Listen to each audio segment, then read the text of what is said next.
Tu m'as terminé. La parole est maintenant à la députée de Lapinière. Merci, Madame la Présidente. Alors, merci beaucoup pour votre présentation et pour votre mémoire. Je vais commencer par la fin pour pouvoir vous poser des questions sur, en fait, deux sujets qui ont été moins abordés ou même pas abordés jusqu'ici par les autres groupes.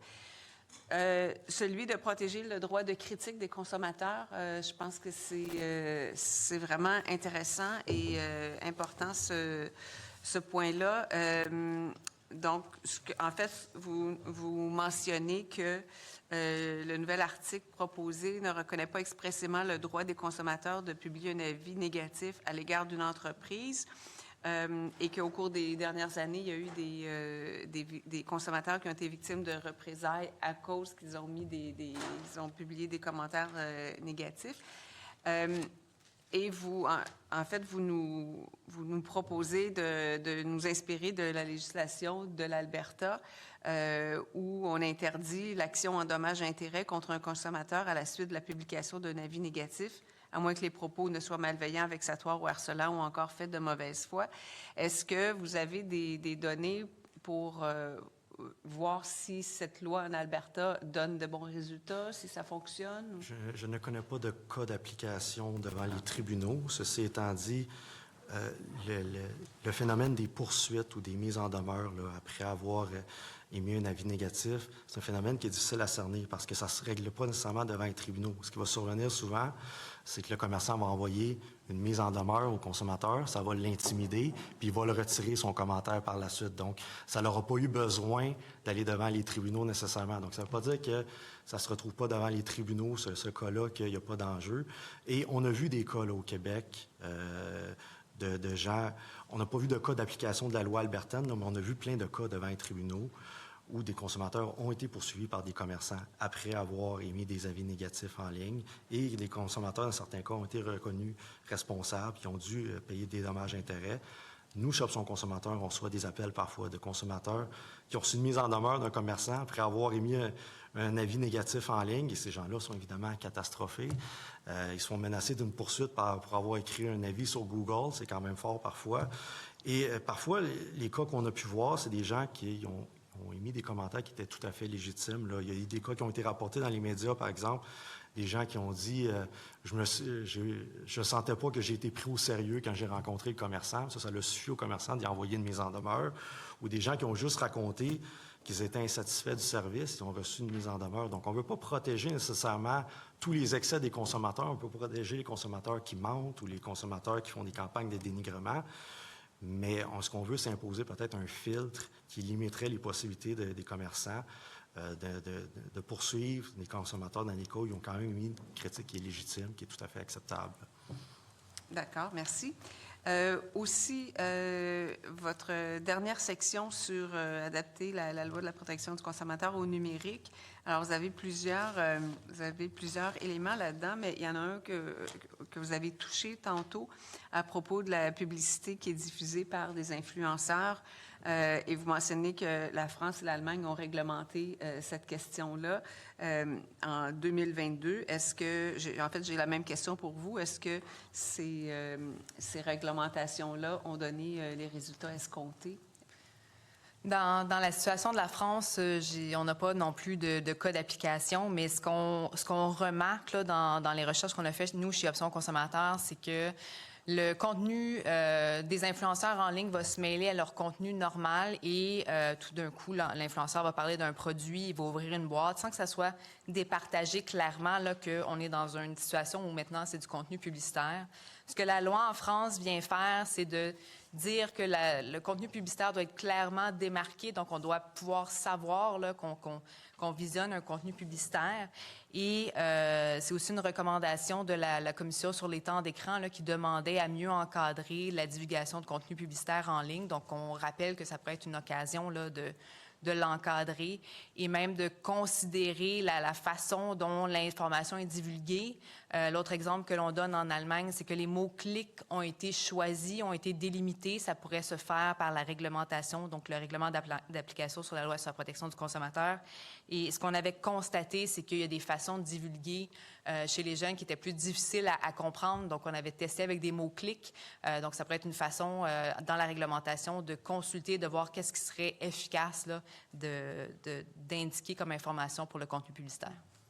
Donc, c'est un petit peu, si je fais une analogie avec la presse écrite où on voit des encadrés, des publi-reportages, bien là, on sait que c'est une publicité, c'est pas un article de journal, c'est un peu d'appliquer cela au numérique et y compris aux influenceurs qui viennent faire la publicité de produits. Exact, c'est ça. Si je lis un article de journal, si j'écoute la télé, puis il y a une pause publicitaire, il y a une cassure claire là, que je suis en train de regarder une pub. Si je regarde un influenceur en ligne qui se met à ouvrir un produit ou me parler d'un produit, j'ai pas de cassure claire qui m'indique que je suis maintenant dans du contenu publicitaire. Donc, ça serait d'avoir des obligations de divulguer là, qu'il y a un contenu publicitaire là, dans un contenu en ligne. Parfait. Alors, je comprends que ce ne sont pas des points qui sont nécessairement abordés dans le projet de loi, mais vous voulez nous faire réfléchir à la suite des choses puis au changement de méthodes de commerce qui sont dans la société, finalement. Oui. Oui, également, oui. Puis comme je le disais, c'était une recommandation de la Commission spéciale sur les temps d'écran là, de mieux réglementer la divulgation publicitaire en ligne. Parfait. À propos du bouton de désabonnement, là, tout le monde veut se désabonner facilement. J'en suis aussi. Vous proposez de le faire en un seul clic. Est-ce que ce ne serait pas peut-être prudent de pouvoir dire oui, je me désabonne, mais ensuite de cliquer un autre coup pour dire je confirme parce que quelqu'un pourrait, par mégarde peut-être, cliquer sur le bouton de désabonnement, de ne pas vouloir le faire. Oui, oui. Il pourrait avoir un écran de confirmation, évidemment. Nous, ce qu'on déplore, c'est qu'il y a des commerçants qui vont imposer une multitude d'écrans aux consommateurs pour se désabonner. On va lui demander, êtes-vous sûr de vouloir vous désabonner? Êtes-vous certain de vouloir vous désabonner? Êtes-vous sûr de vouloir vous désabonner? Et ça finit plus.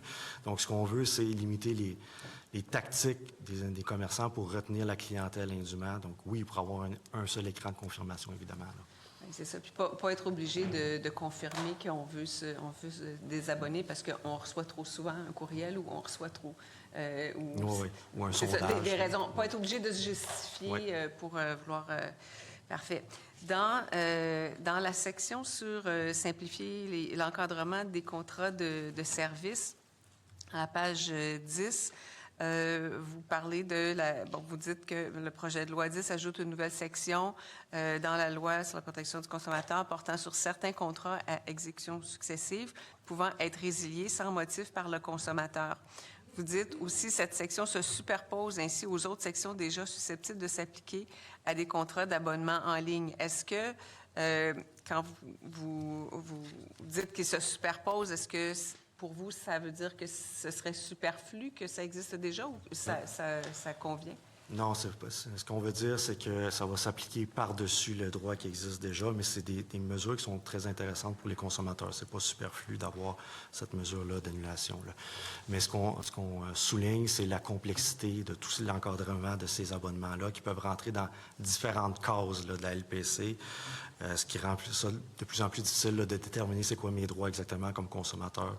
On appelle peut-être encore là à revoir ces règles-là, à les simplifier, puis à en profiter pour s'assurer de mieux protéger le consommateur. D'accord. Donc, c'est la raison pour laquelle, au paragraphe suivant, vous invitez à envisager la refonte de l'ensemble des dispositions sur les contrats de services à exécution successive, évidemment, dans un régime unifié. Parfait. Ensuite, je recule.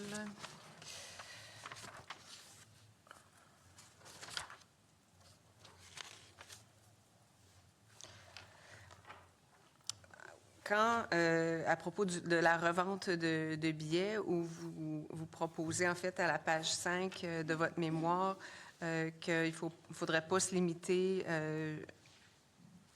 aux logiciels, à empêcher les logiciels, mais plutôt interdire toutes les méthodes qui visent à contourner les mesures.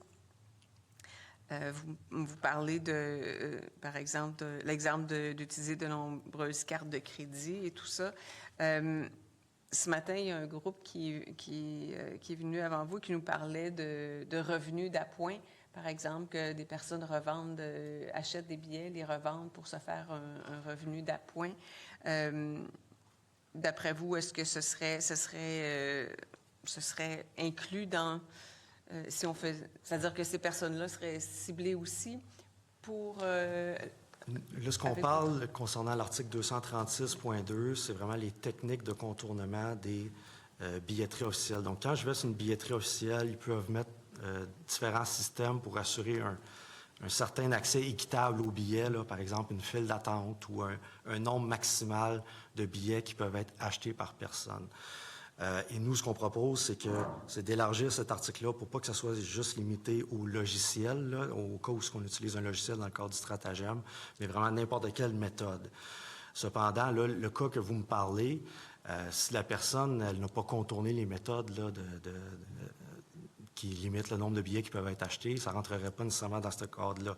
Ce qu'on vise vraiment, c'est les stratagèmes pour contourner les mécanismes déployés par les billetteries officielles. Cependant, si quelqu'un revend à un prix supérieur sur une plateforme, bien, il y a un encadrement. Là. Ça ne peut pas être vendu à prix supérieur sur la plateforme, à moins d'avoir eu l'autorisation du producteur de toute façon. Là. Donc, l'encadrement il va être ailleurs qu'à cet article-là. D'accord, merci. Vous avez... question que j'ai pour vous, est-ce que le fait de connaître, de divulguer le nom du dernier propriétaire, est-ce que, selon vous, il y a une contradiction ou pas de contradiction avec la loi 25 sur la protection des renseignements personnels? C'est possible de mettre une exemption à la loi 25, là, donc... en vertu de l'article 18, la loi sur la protection des renseignements personnels dans le secteur privé, une mention prévue dans une loi permet une communication. Là. Ça peut être utile d'avoir l'information concernant le consommateur, pour le consommateur concernant le dernier détenteur du billet. Nous, c'est une recommandation qu'on fait souvent aux gens qui font des achats, par exemple, sur Kijiji ou sur Marketplace. On leur dit, vérifiez le profil du vendeur, là, le vendeur qui vous vend un iPhone ou des écouteurs ou que sais-je encore, là, ou une roulotte pour les vacances. Vérifiez le profil du vendeur. Vous assurez-vous que ce vendeur-là il est fiable, c'est pas un nouveau profil, que c'est le nom d'une vraie personne. Donc, ça peut être intéressant d'avoir cette information-là pour les consommateurs. Ça leur permet de faire leur recherche. Puis en même temps, l'information, elle peut être pertinente aussi dans un cadre de transparence du marché, c'est-à-dire que si on a des craintes qu'il y ait des stratagèmes qui sont employés par certaines plateformes de prête-nom ou quoi que ce soit du genre, bien, avoir l'information publique du nom du dernier détenteur peut peut-être aider aussi dans ces circonstances-là. Parfait. Maintenant, il me reste, je pense, autour de 3 minutes. Est-ce qu'il y a quelque chose dans votre mémoire dont vous n'avez pas eu le temps de parler ou dont on n'a pas parlé durant les échanges que vous aimeriez mettre de l'avant? Ou une priorité? Bien, t'avais-tu quelque chose? Vas-y. Bien, écoutez, nous, en fait, un message qu'on a par rapport à ce projet de loi-là, je me répète un peu, vous m'excuserez, là, mais un message qu'on a à faire par rapport à ce projet de loi-là, c'est que c'est très intéressant l'activité législative qu'il y a eu ces dernières années en matière de protection du consommateur. Puis c'est très intéressant ce qu'il y a en particulier dans ce projet de loi-ci, parce qu'on s'attaque à toutes sortes d'enjeux dans le numérique.